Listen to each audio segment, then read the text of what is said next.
Imagine a world without the constant ping of notifications. A world where the silence isn't broken by the buzz of a new message or the chime of a new like. Picture a day where your attention isn't constantly pulled away by the digital demands of social media. Imagine a life where your every move isn't documented for the digital masses, where moments are lived fully, without the need to capture them for an online audience. Conversations flow naturally, uninterrupted by the urge to check your phone. What if social media, the very fabric of our digital lives, never existed? What if our interactions were solely face-to-face and our connections were built on shared experiences rather than shared posts?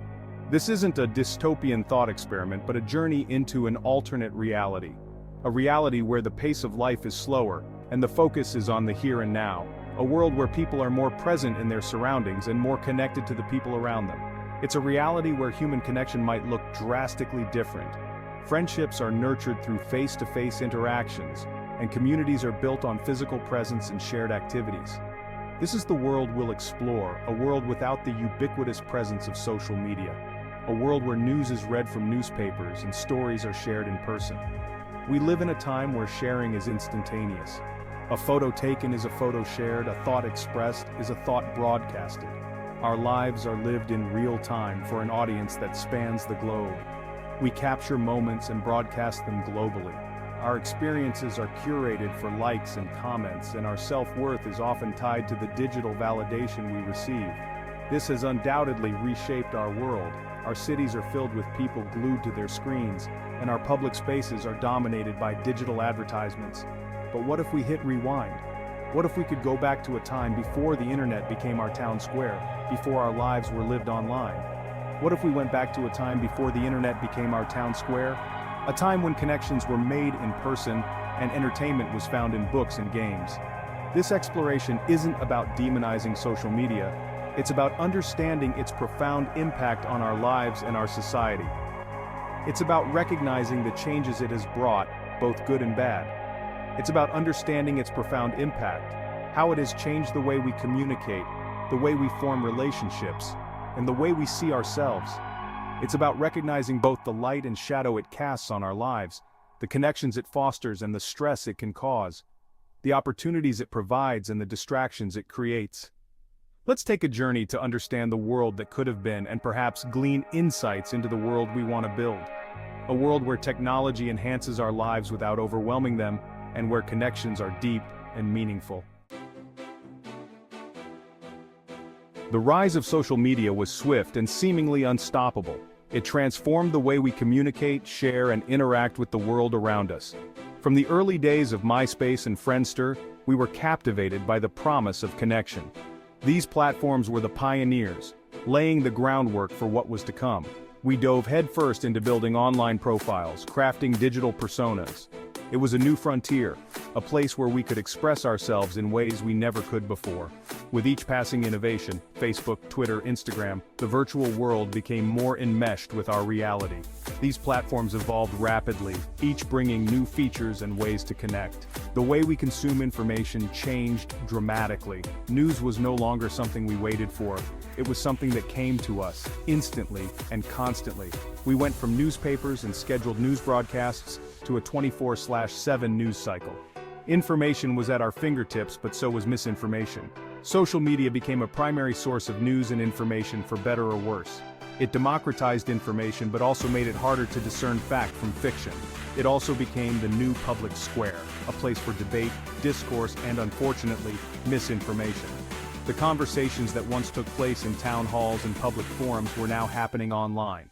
Our relationships were reshaped too. Social media allowed us to maintain connections that might have otherwise faded, bridging distances and time zones. We could now stay connected with friends and family across continents. Birthdays, anniversaries, and everyday moments could be shared in real time, no matter where we were. We could share our lives, our thoughts, and our experiences with a single click. Our digital lives became an extension of our real ones, a curated gallery of our best moments. However, this ease of connection brought about new anxieties. The constant need to be online, to be seen, and to be validated took a toll on our mental health. We became obsessed with follower counts and likes, measuring our worth by digital metrics. The pressure to perform and to present a perfect life was overwhelming for many. Social media, once a tool for connection, became a stage for performance. We curated our lives for an audience, often losing sight of authenticity in the process. The rise and reign of social media have been a double-edged sword, offering unprecedented opportunities for connection and expression while also presenting new challenges and complexities. Before the glow of smartphones illuminated our faces, before the constant ping of notifications demanded our attention, life had a different rhythm. Communication was slower, more deliberate.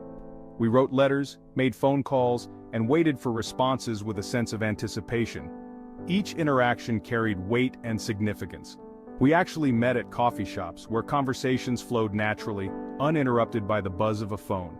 We were present in the moment, not lost in a sea of scrolling. There was a certain charm to the analog world, a sense of authenticity that many argue has been lost.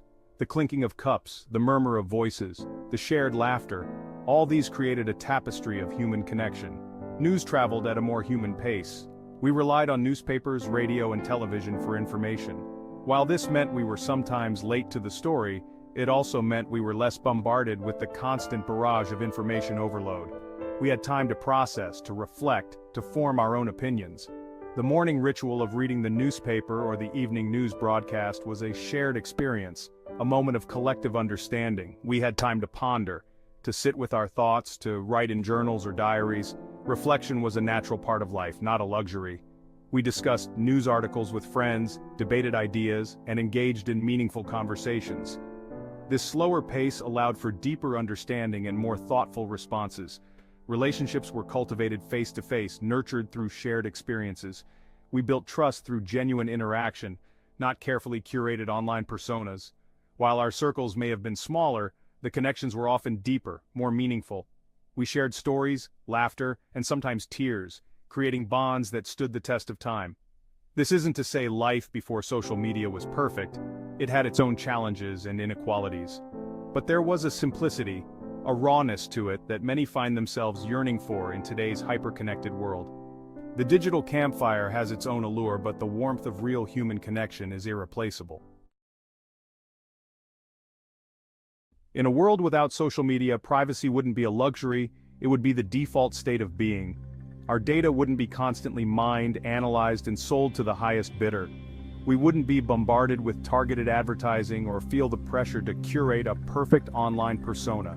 Our digital lives would be just that, ours to control. Imagine the mental health benefits of such a world.